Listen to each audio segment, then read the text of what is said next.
¿Cómo están, queridos amigos? Muy buenas noches. Es para mí muy grato conversar con ustedes en el tercer aniversario de Aula Gaceta, en esta conferencia que va a versar sobre los 39 primeros años de vigencia del Código Civil Peruano de 1984. Es difícil en una exposición de 40 y tantos minutos, una hora, repasar la importancia de este tema, pero trataré de hacerlo. En primer lugar, quiero señalar algo que para mí siempre ha tenido la mayor relevancia, y es que el Código Civil se ha convertido en nuestro país tal vez en la ley de las más importantes, en la más antigua. El Código Civil, que es de 1984, es más antiguo que el Código Procesal Civil, que el Código Penal, que la Ley de Títulos Valores, que la Ley General de Sociedades, que la Ley de Arbitraje, que la propia Constitución Política del Perú. Es más antiguo que muchísimas de las leyes más importantes que tiene la República. Y uno podría preguntarse, ¿por qué ocurre esto? Y la respuesta es muy sencilla, porque en nuestro país existe el muy arraigado criterio de que cambiando las leyes vamos a tener necesariamente un mejor país. Y ese es un concepto contra el cual yo he venido luchando desde 1992 y tal vez desde antes, ¿no es cierto?, cuando se empezó a querer modificar de manera general el Código Civil, porque yo no creo que cambiando las leyes se mejore el Perú. Hay una vieja frase de don Fernando de Trasiñé y Granda, quien fuera mi profesor y es un gran jurista, reconocido por todos, que dijo en los 10 años del Código Civil, cambiar los códigos a cada rato no es imaginación creadora, sino pereza interpretativa. Esa frase a mí me encanta y la he hecho mía cada vez que hablo del tema. ¿Por qué, queridos amigos? Porque en realidad es muy fácil cambiar un código, es muy fácil cambiar una ley. Cambiamos en algún artículo una teoría objetiva por una teoría subjetiva, cambiamos en otra norma de repente un plazo de 2 años y le ponemos 3, cambiamos ya hasta cosas más banales, ¿no? Cambiamos un pero y le ponemos un sin embargo, o cambiamos un punto y coma y le ponemos un punto aparte. Sí, todos podríamos modificar un código civil o cualquier ley, no tengo ninguna duda. La pregunta que yo me he hecho no parte por si se puede o no cambiar. La pregunta que me he hecho es si resulta necesario cambiarlo. Y he luchado a lo largo de buena parte de estos 39 años de vigencia del Código Civil para que permanezca. ¿Por qué? Porque es un logro de un país tan proclive a la modificación legislativa. Es un logro tremendo como país el que tengamos un código que está por cumplir 39 años. Para mí, ese es un galardón tremendo que tiene el Perú. Que haya podido el país resistir a las innumerables tentaciones académicas de modificación del Código de 1984 y este código se haya podido mantener. No incólume. Por supuesto que el código ha tenido modificaciones. Seguramente más del 20% de las normas han tenido alguna modificación derogatoria o adición. Eso poco importa, porque lo importante es que las modificaciones que se han hecho en el Código Civil a lo largo de los años han respondido a lo que se ha considerado como necesidades legislativas puntuales. Y esa es mi tesis, que el código se modifique cuando haya una necesidad legislativa de reforma puntual. Y ese fue el caso, por ejemplo, voy a citar algunos ejemplos más notables, ese fue el caso, por ejemplo, en 1900 92, cuando se derogó todas las normas de cláusula compromisoria y compromiso arbitral y se dio la primera ley de arbitraje. Ese fue el caso, por ahí, a principios de los 90, cuando se derogó aquella norma que establecía que las propiedades agrarias se regían por la ley de la materia. Ese fue el caso, por ejemplo, cuando en el año 1993 se modificó una serie de preceptos de orden procesal para adecuarlos al Código Procesal Civil que entró en vigencia el 28 de julio de 1993. Ese fue el caso también de la Ley de la Garantía Mobiliaria de 2006, que derogó la mayoría de normas, no todas, ¿no? Pero derogó la mayoría, el grueso de las normas relativas a la prenda y la sustituyó por la garantía mobiliaria, más allá de que mi tesis a este respecto es que la prenda sigue siendo una garantía y de hecho en el Perú se celebran muchas prendas todos los días, ¿no? Entonces, estos ejemplos que acabo de citar son ejemplos de modificaciones puntuales, dentro de los cuales el más importante de todos ellos, por la transversalidad del mismo y los temas sobre los que versó, fue el decreto legislativo 1384 del año 2018, en virtud del cual se modificó innumerables normas del Código Civil de una serie de libros relativas a la capacidad de las personas con discapacidad, al variar radicalmente el régimen con una ley, digamos, muy positiva para los derechos de las personas con discapacidad, pero sin duda con muchos defectos y problemas de aplicación práctica que no es del caso tocar o abordar en esta breve disertación. Entonces, fíjense ustedes un detalle importante. Cada vez que ha habido la necesidad de modificar el Código Civil por una norma importante, ya sea, he citado las más importantes en magnitud, ¿no? Pero hay otras que también son de menor importancia o magnitud, en donde la reforma ha sido puntual, como la reciente modificación en virtud de la cual se ha creado la posibilidad de que las personas contraigan matrimonio ante los notarios. Eso ahí se ha modificado por lo menos una decena de artículos del Código Civil. Bueno, pues, todas las normas, todos los casos en donde se quiso modificar puntualmente el Código Civil fueron casos que, en general, pueden ser calificados como supuestos o casos de éxito. ¿Por qué? Porque había la necesidad de reformar el código. El legislador, que es en buena cuenta quien tiene la última palabra en esto, ¿no es cierto?, el Congreso de la República, no, o a través de legislación delegada el Poder Ejecutivo, en temas muy puntuales modifica el código por la necesidad concreta de su modificación. Bueno, pues, eso es lo que se tiene que seguir haciendo. Yo a lo que me he opuesto y me opongo y me opondré es a que se nombren comisiones para que estas comisiones tengan, ¿no es cierto?, el propósito de modificar todo lo que consideren conveniente modificar. Y aquí hay un tema que yo estimo es como poner la carreta delante de los caballos, como dice la vieja frase.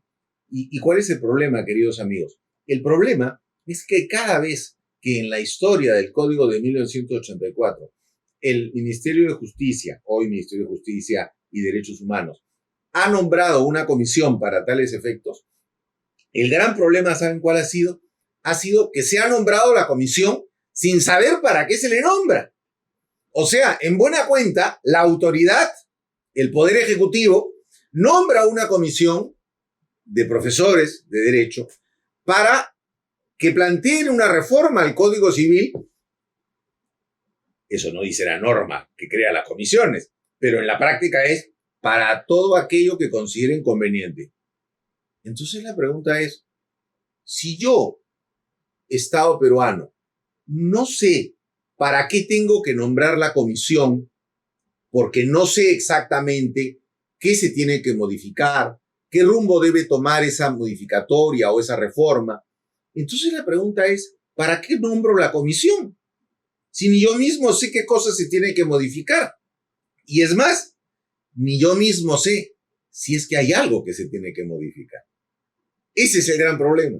Entonces, cada vez que se ha nombrado una comisión, y de ahí el nombre de mi libro del año 1998, que he empleado esta expresión muchas veces para denominar estos procesos, tentaciones académicas. ¿Por qué?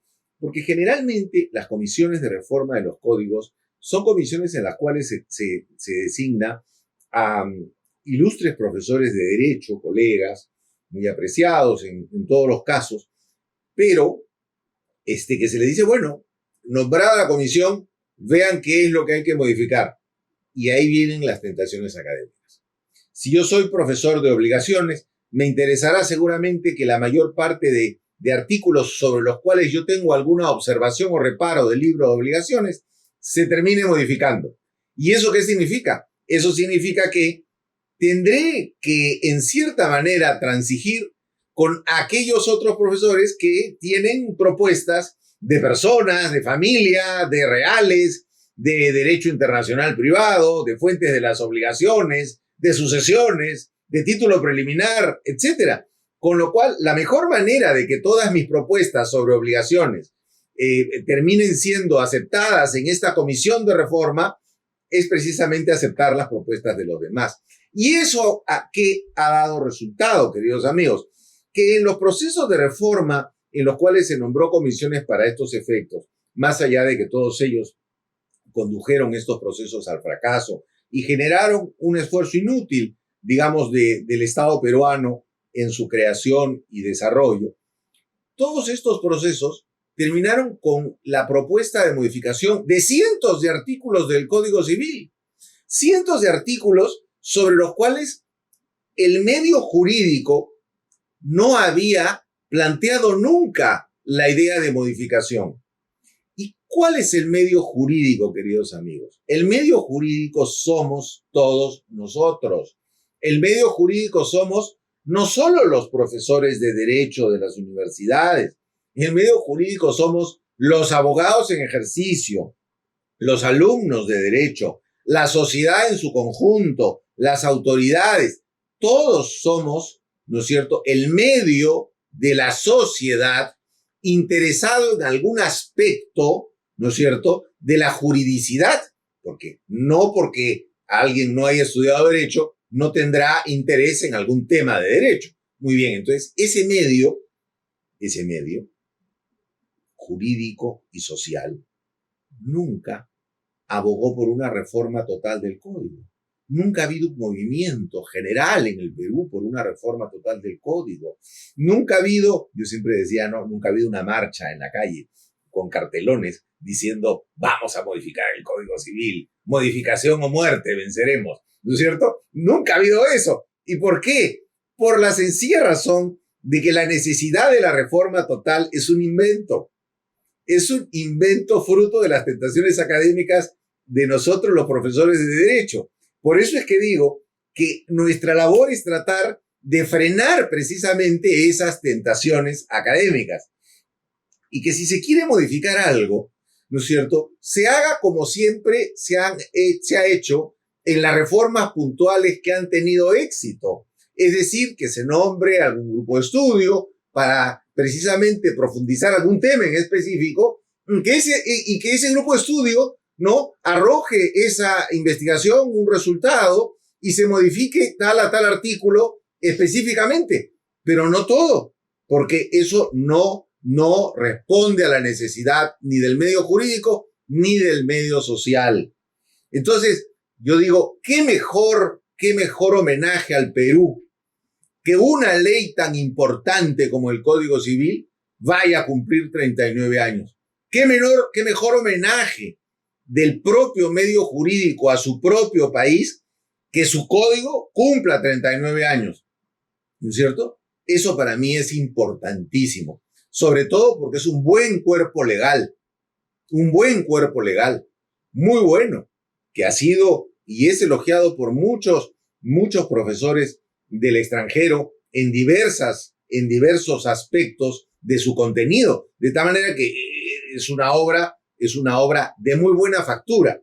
Y además, cuando hablamos de leyes, queridos amigos, lo importante es que las leyes sean útiles. Si una ley sirve y sirve bien a la sociedad, esa ley tiene que permanecer en el tiempo. Si una ley no sirve, si una ley pone obstáculos al desarrollo de la sociedad, una ley hace daño a los miembros de la sociedad, pues esa ley hay que cambiarla. Entonces, la pregunta es, ¿en qué hace daño el Código Civil de 1984? Y la respuesta es en nada. Al contrario, cada vez que se ha considerado que debe perfeccionarse, se ha modificado paulatinamente a lo largo, precisamente, de estas últimas décadas. Entonces, esa situación, que es muy buena, ¿no es cierto?, debe ser además contrastada con otros elementos importantes. Y es que, claro, se podrá decir, bueno, pero entonces, ¿usted considera que el código no debería modificarse? Como respuesta general, digo que no. Como respuesta adicional, puedo referirme a una serie de puntos o de rubros en los cuales el Código de 1984 ha tenido, digamos, diversas materias que han sido o son discutidas en nuestro país. Y me voy a referir a ellas haciendo un breve recorrido a vuelo de pájaro sobre el Código de 1984. Miren ustedes, el Código tiene un magnífico título preliminar, muy bien logrado, que no solo se aplica al Código Civil, sino se aplica, como se señala en el propio título preliminar, se aplica a una serie de normativa adicional, ¿no es cierto?, distinta al Código Civil. El artículo 9 dice: las disposiciones del Código Civil se aplican supletoriamente a las relaciones y situaciones jurídicas reguladas por otras leyes, siempre que no sean incompatibles con su naturaleza. ¿Eso qué significa? Que el Código Civil no solo se aplica al derecho civil, el Código Civil se aplica como norma supletoria a una serie de derechos especiales. No hay duda. ¿Cuántos problemas en materia de energía terminan en el Código Civil? ¿Cuántos problemas en materia societaria pueden terminar en el Código Civil? ¿Cuántos problemas de orden laboral pueden terminar en el Código Civil? ¿Cuántos aspectos del derecho penal pueden terminar en el Código Civil? Como aspectos ambientales, como aspectos administrativos, como aspectos constitucionales, ¿no es cierto? ¿No? Hay una vieja expresión, no tan vieja, pero que dice que existe una constitucionalización del derecho civil. Yo creo que es lo contrario. Lo que ocurre es una civilización del derecho constitucional, en el buen sentido de la palabra. ¿Por qué? Porque creo que muchas de las viejas instituciones creadas desde el derecho civil y no desde el derecho constitucional están siendo miradas desde una perspectiva constitucional, ¿no es cierto? Entonces, ¿eso qué implica? Que las instituciones civiles, ¿no es cierto?, creadas por el derecho civil, también están siendo tratadas por el derecho constitucional. Pero no olvidemos que temas como la persona, la vida, los derechos de la persona, etcétera, la familia, son temas tradicionalmente regulados en los códigos civiles, que también son objeto de estudio y de preocupación por el derecho constitucional. Entonces, ¿qué está pasando? A mi juicio, lo que está pasando es lo contrario.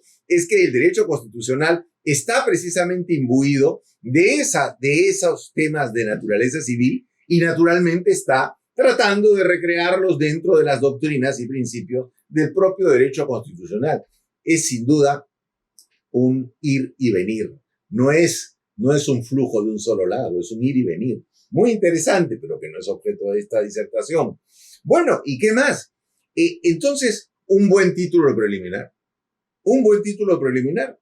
Y luego, en el cual habría algo que cambiar así, seriamente en el título preliminar, yo creo que no. Ya cuando vamos a los derechos de la persona, es fantástica la primera norma de derechos de la persona que dice que la persona humana es sujeto de derecho desde su nacimiento y que la vida humana comienza con la concepción y que el concebido es sujeto de derecho para todo cuanto le favorece y que la atribución de derechos patrimoniales está condicionada a que nazca vivo. Fabulosa norma. ¿Qué queremos decir en el año 2023, queridos amigos? Que la vida humana no comienza con la concepción, que eso no es un ser humano, que no debería tener derechos. Es decir, tendríamos nosotros, ¿no es cierto?, que negar estos principios propios del derecho civil y que han sido recogidos por el derecho constitucional y tratar de afectar los derechos de la propia persona, que hay persona precisamente desde el momento de la concepción. Entonces, ¿alguna modificación en este sentido sería favorable a los derechos del ser humano o sería desfavorable a la vida? Sería sin duda desfavorable a la vida. Entonces, la pregunta es, ¿nosotros estamos a favor o estamos en contra de la vida? Estamos a favor, ¿no? Eso como principio general. Yo estoy a favor de la vida desde la concepción y obviamente soy un enemigo de la pena de muerte, porque estoy a favor de la vida. No tiene que ser coherente con ello. Bueno, pues, ¿qué hay que cambiar ahí en los derechos de la persona? Se me ocurre, por ejemplo, que en algún momento podría, en materia de derechos de la persona, ¿no?, recrearse algunos temas en relación al domicilio, por ejemplo, ¿no? ¿Y por qué en relación al tema del domicilio? Porque no me cabe duda que la dirección cada vez va siendo más una dirección electrónica de todos nosotros. Entonces, ¿el domicilio debe seguir siendo considerado como el lugar de residencia habitual de la persona o debe ser considerado como la dirección de correo electrónico de uso habitual de la persona? Suelto la idea, ¿no es cierto? No es un tema nuevo, es un tema que ya se viene, digamos, discutiendo desde hace algunas décadas. Entonces, me parecería interesante si alguna vez se toca el tema de derecho de la persona, tocar el tema del domicilio, ¿no? El tema del domicilio, que me parece muy importante, ¿no?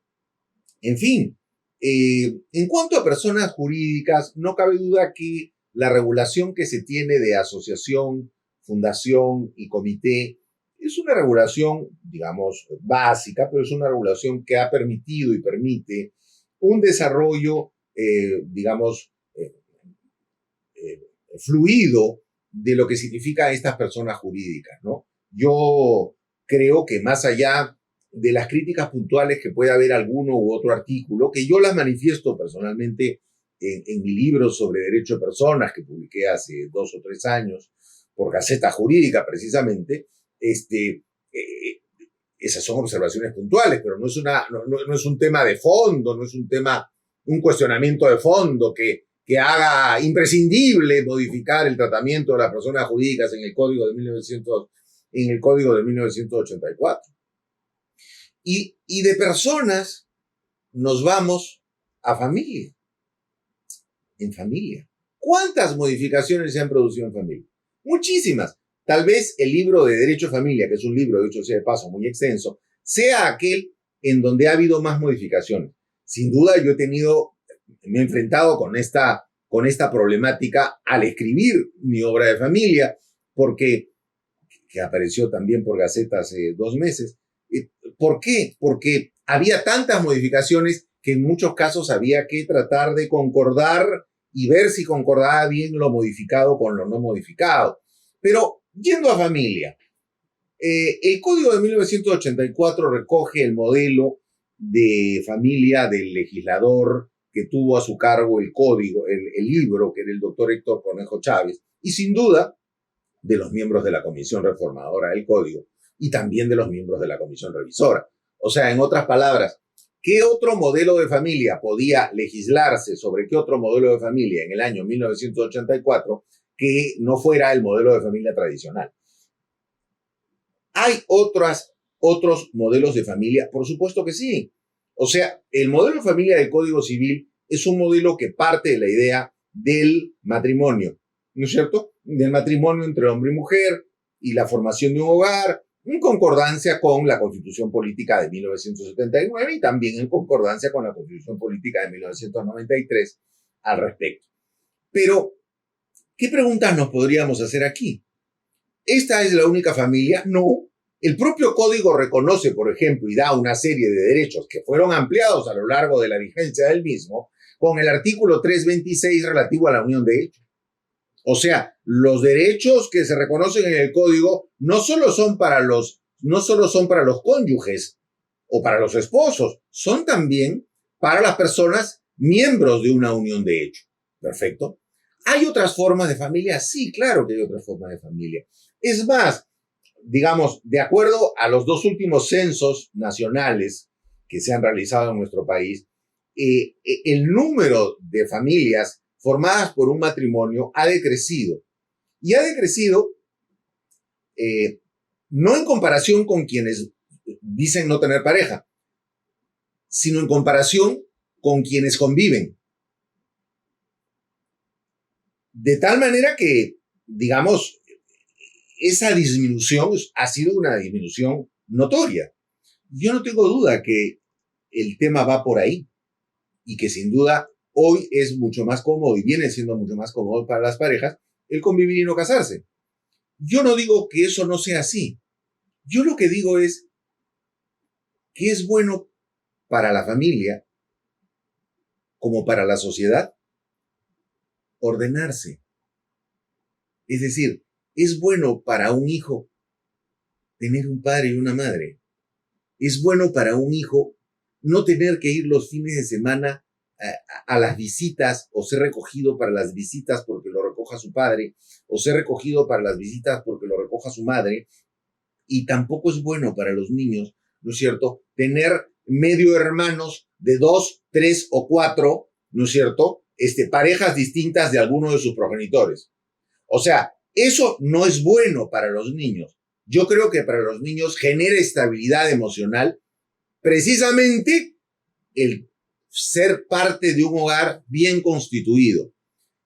Esa lucha por ese modelo de familia no es una lucha anticuada, es una lucha que precisamente, ¿no es cierto?, va en pro de la estabilidad familiar y de algo que para mí es muy importante, la Convención sobre los Derechos del Niño y que luego ha repercutido en toda nuestra legislación, que es la prioridad de los derechos del niño, la primacía de los derechos del niño.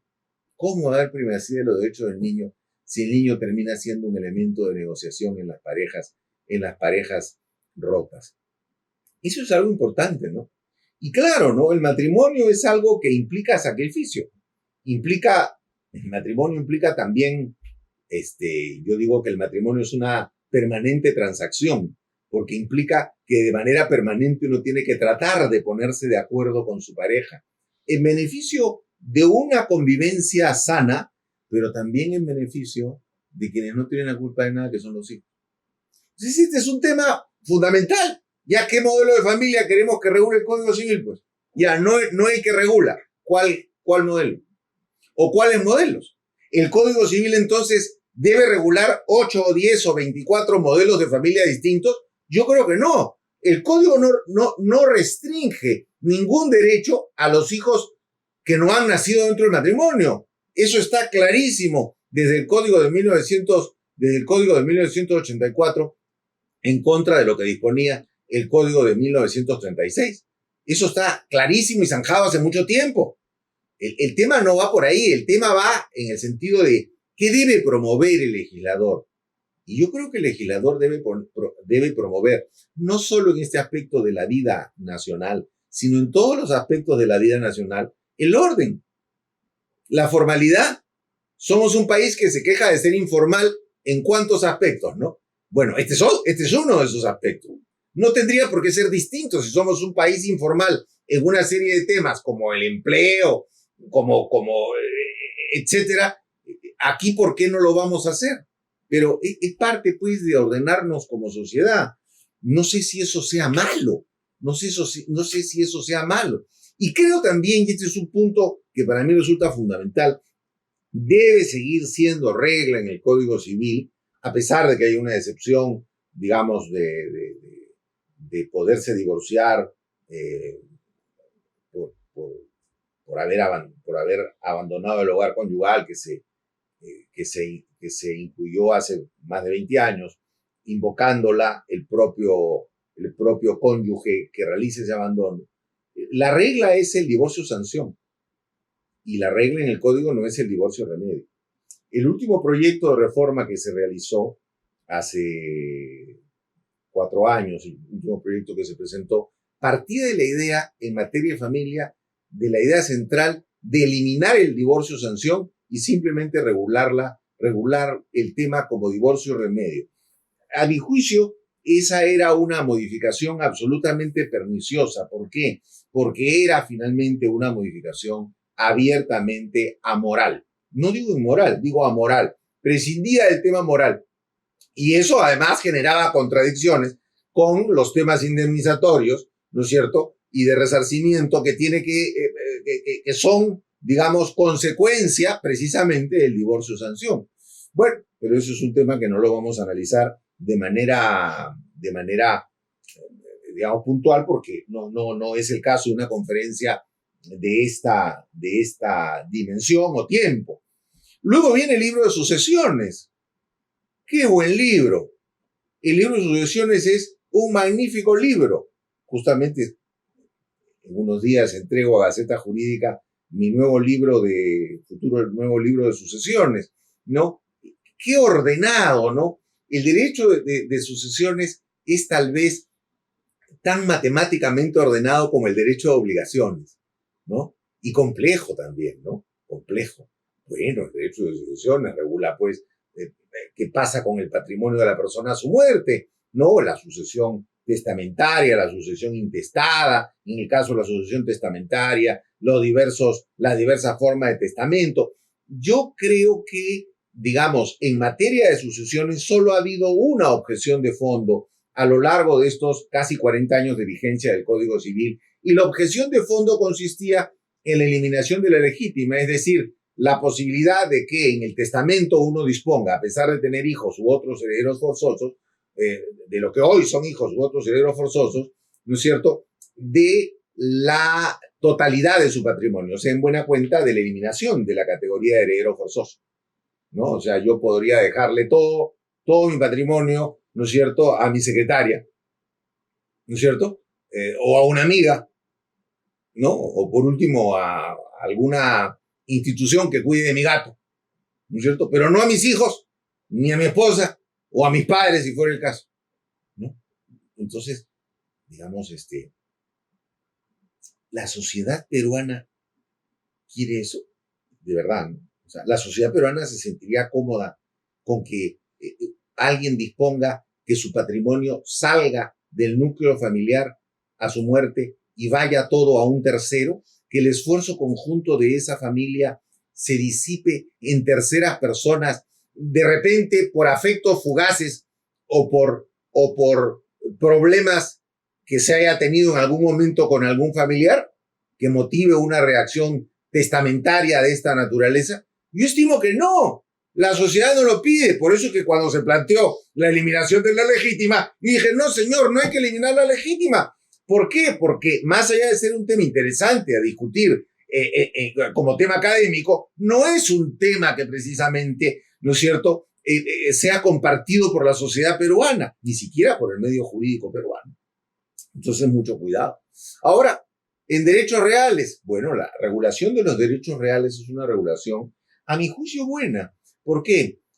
Porque cuando el código entró en vigencia se decía, bueno, pero derechos reales hubiera podido ser regulado de una manera más profunda, ¿no? Más ampulosa, si se quiere. Sí, pero en verdad, a veces menos es más, ¿no? A veces menos es más. Yo siempre creo en esa frase. Menos es más. Y los códigos no deben ser, ¿no?, libros de derecho. Los libros de derecho los escribimos los autores, los profesores, los abogados, ¿no? Esos son los libros de derecho. Con eso se enseña derecho. El código es un esqueleto. Y el esqueleto debe decir, ¿qué cosa? Lo necesario para que se sostenga, ¿no es cierto?, en ese esqueleto, ¿no es cierto?, el armazón, ¿no?, del derecho mismo. Pero está la doctrina, está la jurisprudencia, está la costumbre. La ley no es la única fuente, de derecho. Entonces los códigos deben decir lo necesario. Mi impresión ahora, a casi 40 años de vigencia del Código de 1984, es que el libro de derechos reales es un buen libro, porque dice lo que tiene que decir. dice lo estrictamente necesario en cada uno de los derechos reales principales y de garantía que ha tratado. Es verdad que en el año 2006, como mencioné, con la ley de la garantía mobiliaria se, derogó el grueso de las normas de prenda, ¿no? Por lo menos todas las de el título de la prenda, y se reguló en ley aparte la garantía mobiliaria. Yo en verdad les digo, si hubiera tenido la posibilidad de opinar en ese momento, una reforma muy rápida, y sin duda con algunas ventajas, otras no, pero yo hubiera tratado de que esa regulación estuviese en el Código Civil. Muy bien, ya no la prenda, la garantía mobiliaria, pero pregunto, ¿por qué no la regulo dentro del Código Civil? Si al fin y al cabo sigue siendo una garantía y el Código Civil está regulando las garantías. Y además no hubiera habido ninguna duda precisamente de la naturaleza jurídica de esa garantía, porque regulada en vez de la prenda dentro del libro de derechos reales sería precisamente y sin lugar a dudas una garantía real. Yo creo que es una garantía real, pero uno puede discutir y en razón del numerus clausus y decir que, bueno, puede ser una garantía de otro orden. Yo creo que es una garantía real. Yo no hubiese tomado esta decisión de legislar el tema de la garantía mobiliaria de manera aparte, sino lo hubiera integrado al código en vez de la prenda. Y en obligaciones, si nos vamos a derecho de obligaciones, ¿qué vamos a cambiar en obligaciones? Como alguna vez hubo un intento dentro de todos los proyectos de reforma hace muchos años, que se quería cambiar decenas de artículos para que la expresión obligación de dar no se dijera así, sino fuera obligación con prestación de dar, y que la obligación de hacer se llamara obligación con prestación de hacer, y que la obligación de no hacer se llamara obligación con prestación de no hacer. Perdón, pero para eso no están las reformas, porque todos sabemos que cuando nos referimos a una obligación de dar, hacer o no hacer, nos estamos refiriendo a una obligación con prestación de dar, hacer o no hacer. Es decir, que aquello en lo que consiste en dar, el dar, el hacer o el no hacer, es precisamente la prestación en donde ya tenemos la actividad humana que va a desplegar el deudor en la ejecución de eso abstracto que es la obligación. Pero sabemos de qué estamos hablando, y si sabemos de qué estamos hablando, ¿para qué lo vamos a cambiar? Como decía un viejo profesor fallecido hace mucho tiempo, argentino, Luis María Boffi Boyero, con una magnífica obra de obligaciones, decía, a veces el cambiar una expresión equivocada de un código civil es preferible no hacerlo. ¿Por qué? Porque puede confundir cuando todos saben la recta interpretación de esa expresión equivocada. Entonces, si el código tiene una expresión equivocada, pero todo el mundo le entiende para bien, ¿para qué la vas a cambiar? ¿Quién te ha pedido que la cambies? ¿Qué necesidad hay de cambiarla? Simple y llanamente, ninguna necesidad, queridos amigos, ninguna necesidad. El libro de obligaciones, comentado en muchas de mis obras, escritas con mi maestro y gran amigo, que en paz descanse, el profesor Felipe Osterling Parodi, gran jurista. El libro de obligaciones es un buen libro. Y es más, creo que cuando se han producido algunas modificaciones en el libro, como la modificación del capítulo de pago por consignación, esa modificación no fue precisamente acertada, especialmente en el artículo 1252. O cuando se produjo la modificación del artículo 1236, que se modificó 2 veces. La segunda vez que se modificó fue para volver al texto original, ¿no es cierto? Entonces, hay que tener, pues, mucho cuidado con materias muy sofisticadas. Felizmente, el derecho de obligaciones tiene eso, ¿no? Que es una materia sofisticada y que no es, digamos, de discusión cotidiana en la sociedad estos temas, ¿no? Luego, cuando vamos a fuentes de las obligaciones, lo que se refiere a contratos parte general, caramba, ahí se ve pues la mano del doctor Manuel de la Puente y Lavalle, maestro nuestro en la universidad, y también del profesor Max Arias Schreiber Peset. Caramba, muchas de las normas de contratos parte general Miren ustedes, amigos, muchas de las normas de contrato de parte general tienen el inmediato antecedente de la obra del profesor de la Puente de Estudios sobre el contrato privado, ¿no es cierto? Previa al código. Y yo lo decía en una conferencia y lo he puesto por escrito en algún artículo, que varios de los temas, por ejemplo, de la reforma del Código Civil francés en esta materia del año 2016, o sea, de hace poquísimos años, no tienen la calidad y el nivel que el Código de 1984. Muy, muy bueno, muy bueno. Y luego con los contratos típicos. Bueno, el código regula los contratos civiles más usuales, ¿no es cierto? Incorporando o habiendo incorporado varios que han unificado y que antes tenían regulación particular también en el Código de Comercio. Eso ha sido muy bueno en el Código Civil. Los contratos típicos, que han sido materia también de otra de mis obras, publicada también por Gaceta Jurídica, los contratos típicos, ¿no es cierto?, tienen pues una regulación bastante buena. Sobre cada uno de ellos se puede decir algo, como yo lo digo y lo he dicho por escrito muchas veces, pero eso no significa que haya precisamente la necesidad de modificar ese articulado. Ahora uno podría decir, bueno, y hay que incorporar otros contratos, los contratos que no están en el código, los contratos atípicos o algunos más llamados innominados, porque si tienen nombre y los llamas por algún nombre son nominados, ¿no? Son nominados, lo que son es atípicos legales, pero son nominados o típicos sociales, ¿no? Entonces ese es un tema muy viejo. Yo creo que no. ¿Por qué? Porque en realidad no tendría sentido el que el Código Civil pudiera pasar pues, de tener 2.000 y pico artículos a tener 3.000 si le agregamos todos los contratos que existen en la sociedad. Le agregamos todos los contratos que hay, todos los contratos que se celebran, no sé si bien o mal llamados contratos modernos.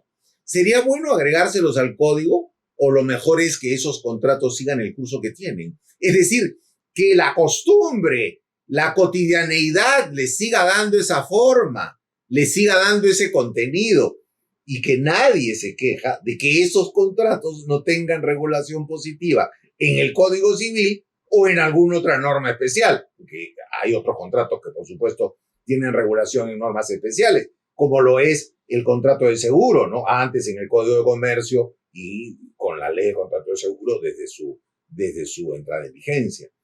Entonces, eso tampoco es necesario.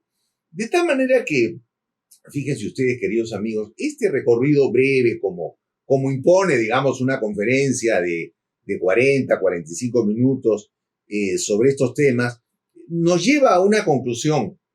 Estos 39 años son 39 años de un buen código civil, de algo que ha sido positivo y es positivo para nuestra república, de algo que representa un avance importante entre un código muy técnico y muy bueno, que era el código del 36, y un código, digamos, si se quiere, más explicativo, como el código de 1984.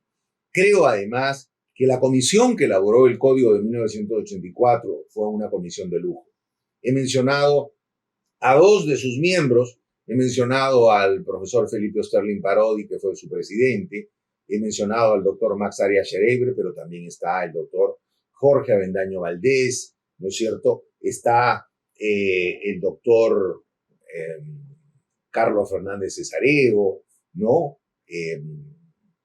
La profesora Delia Reboredo Marzano y todos aquellos que participaron en la elaboración de un código tan bueno como el código que está cumpliendo 39 años. No quiero olvidarme de algunos miembros de la comisión, que de hecho, el doctor Fernando Vidal, por supuesto, el doctor Fernando Vidal Ramírez, el propio profesor José León Barandiarán, ¿no?, que participó también, y sin duda otros miembros que ya no estaban vivos al momento de la promulgación del Código Civil, como fue el caso del maestro don Jorge Vega